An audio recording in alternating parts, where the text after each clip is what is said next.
अगर आपकी ये 5 आदतें स्ट्रांग हैं तो डिसिप्लिन खुद ब खुद आपकी पहचान बन जाएगा। अगर आपको पता ही नहीं है कि आपको जाना कहाँ है तो दिमाग आपको कभी सीरियस नहीं लेगा। हेलो दोस्तों, आज हम जिस बुक के बारे में बात करने वाले हैं उसका नाम है हाउ टू बी डिसिप्लिन्ड, जिसके ऑथर हैं सेल्डन हाउ। इस बुक में 5 हैबिट्स और रियल लाइफ एग्जाम्पल के बारे में बात करेंगे ताकि इसे आप तुरंत अपनी जिंदगी में अप्लाई कर सको। Clear goal. इस बुक में बताया गया है डिसिप्लिन बिना गोल के इम्पॉसिबल है। ज्यादातर लोग डिसिप्लिन इसलिए नहीं हो पाते क्योंकि उन्हें खुद पता नहीं होता कि वो डिसिप्लिन क्यों बनना चाहते हैं। जब गोल अनक्लियर होता है तो ब्रेन कंफ्यूज्ड रहता है। कंफ्यूज्ड ब्रेन रेजिस्टेंस पैदा करता है और रेजिस्टेंस डिसिप्लिन को तोड़ देता है। वहीं दूसरी तरफ क्लियर गोल्स ब्रेन को डायरेक्शन देते हैं। डायरेक्शन मिलने के बाद ब्रेन बार बार सवाल नहीं करता, वह एक्शन मोड में चला जाता है। अगर आपका गोल है मुझे मेहनत करनी है तो माइंड उसे सीरियसली नहीं लेता, लेकिन गोल अगर स्पेसिफिक है तो उसे सबकॉन्शियस माइंड इंस्ट्रक्शन की तरह एक्सेप्ट करता है। क्लियर गोल डिसीजन फटीग को कम करता है। आपको बार बार यह तय नहीं करना पड़ता कि आज क्या करना है। अब एक एग्जांपल से समझते हैं। एक ऐसा व्यक्ति जो बार बार डिसिप्लिन बनाने की कोशिश करता था लेकिन कुछ ही दिनों में छोड़ देता था। उसकी प्रॉब्लम लेजीनेस नहीं थी, प्रॉब्लम यह थी कि उसका कोई क्लियर टारगेट नहीं था। जब उसने अपना गोल डिफाइन किया कि मैं हर सुबह 6 से 7 अपनी स्किल पर काम करूंगा तो चीजें बदलने लगी। अब उसका माइंड जानता था कि सुबह उठते ही क्या करना है। कोई कंफ्यूजन नहीं, कोई बहाना नहीं। ऑथर बताते हैं कि गोल क्लियरिटी आते ही डिसिप्लिन नेचुरल हो जाता है क्योंकि ब्रेन को अब अनसर्टेनिटी से लड़ना नहीं पड़ता। Daily routine habit. Discipline motivation से नहीं रूटीन से बनता है क्योंकि मोटिवेशन इमोशन पर डिपेंड होता है और इमोशन स्टेबल नहीं रहते, इसलिए मोटिवेशन अनरिलायबल है। रूटीन इमोशन पर नहीं टाइम पर डिपेंड करता है और टाइम स्टेबल होता है। जब कोई काम सेम टाइम सेम ऑर्डर में किया जाता है तो ब्रेन उसे नॉर्मल मान लेता है। ऑथर कहते हैं कि जब आपके पास चॉइस होती है कि आज करूं या नहीं तो डिसिप्लिन वीक हो जाता है। रूटीन सबकॉन्शियस माइंड को ट्रेन करता है कि रेजिस्टेंस छोड़ दे, इसलिए रूटीन डिसिप्लिन को ऑटो पायलट बना देता है। अब एक एग्जांपल से समझते हैं। एक व्यक्ति रोज डिसाइड करता था कि वह एक्सरसाइज करेगा। कुछ दिन करता, कुछ दिन स्किप कर देता क्योंकि हर दिन डिसीजन लेना पड़ता था। फिर उसने तय किया कि वह रोज सुबह 6 बजे उठेगा, बिना सोचे एक्सरसाइज करेगा। पहले कुछ दिन मुश्किल लगे लेकिन कुछ समय बाद उसका बॉडी माइंड एडजस्ट हो गया। ऑथर कहते हैं जब एक्शन रूटीन बन जाता है तो डिसिप्लिन एफर्ट नहीं रहता, वह हैबिट बन जाता है। यही रीजन है कि डिसिप्लिन लोग खुद को पुश नहीं करते, वो बस रूटीन फॉलो करते हैं। Self control habit. ऑथर कहते हैं डिसिप्लिन का मतलब ज्यादा काम करना नहीं बल्कि गलत इंपल्स को रोकना है। ज्यादातर लोग सोचते हैं कि डिसिप्लिन बनने के लिए उन्हें एक्स्ट्रा एनर्जी चाहिए, लेकिन इस बुक में क्लियर बताया गया है discipline is subtraction not addition. अब आपको कुछ नया जोड़ने की जरूरत नहीं बल्कि कुछ चीजें हटाने की जरूरत है, जैसे डिस्ट्रैक्शन, इंस्टेंट प्लेजर और अननेसेसरी रिएक्शन। सेल्फ कंट्रोल का असली मतलब होता है जो हमें तुरंत रिवार्ड मिलता है उसे मना करना ताकि हमें फ्यूचर में बड़ा रिजल्ट मिल सके। हमारा ब्रेन नेचुरली कंफर्ट चाहता है। ऑथर बताते हैं कि ब्रेन शॉर्ट टर्म प्लेजर को लॉन्ग टर्म बेनिफिट से ज्यादा प्रीफर करता है, इसलिए डिसिप्लिन तब टूटता है जब इमोशनल लॉजिक पर हावी हो जाता है। सेल्फ कंट्रोल हैबिट ब्रेन को सिखाती है कि हर फीलिंग पर रिएक्ट करना जरूरी नहीं है, हर इच्छा एक्शन नहीं बननी चाहिए। अब रियल लाइफ एग्जांपल से समझते हैं। एक व्यक्ति जो काम के दौरान बार बार फोन चेक करता था,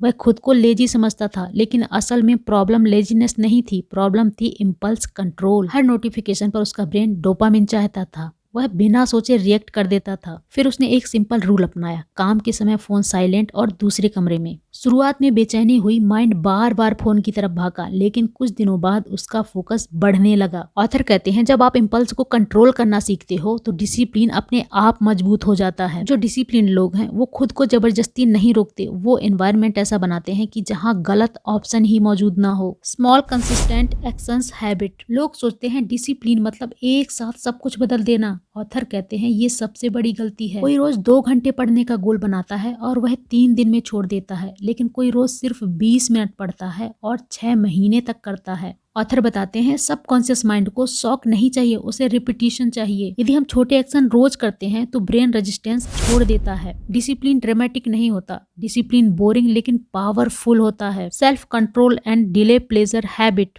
इस बुक में बताया गया है डिसिप्लिन यानी प्लेजर को डिले करना। हर बार जब आप टेम्पटेशन को ना कहते हो आप डिसिप्लिन को हाँ कहते हो। जैसे टीवी मोबाइल देखना, रील्स स्क्रॉल करना ये आसान है, लेकिन पढ़ाई करना, कोई नई स्किल सीखना ये हार्ड है। डिसिप्लिन इंसान को भी डोपामिन चाहिए लेकिन वो अपने आप को ना कहता है और बोलता है अभी नहीं। चाहता तो वो भी कर सकता था लेकिन वो अपने आप को कंट्रोल करता है। ऑथर कहते हैं जो इंसान शॉर्ट टर्म प्लेजर छोड़ सकता है वही लॉन्ग टर्म सक्सेस पा सकता है। सेल्फ कंट्रोल मसल्स की तरह है, जितना जितना यूज करोगे उतना स्ट्रांग होगा। डिसिप्लिन कोई टैलेंट नहीं, यह रोज की गई छोटी छोटी सही चॉइस का रिजल्ट है। आई होप ये वीडियो आपको अच्छा लगा है। अगर अच्छा लगा है तो प्लीज लाइक करें, शेयर करें एंड सब्सक्राइब कर दें।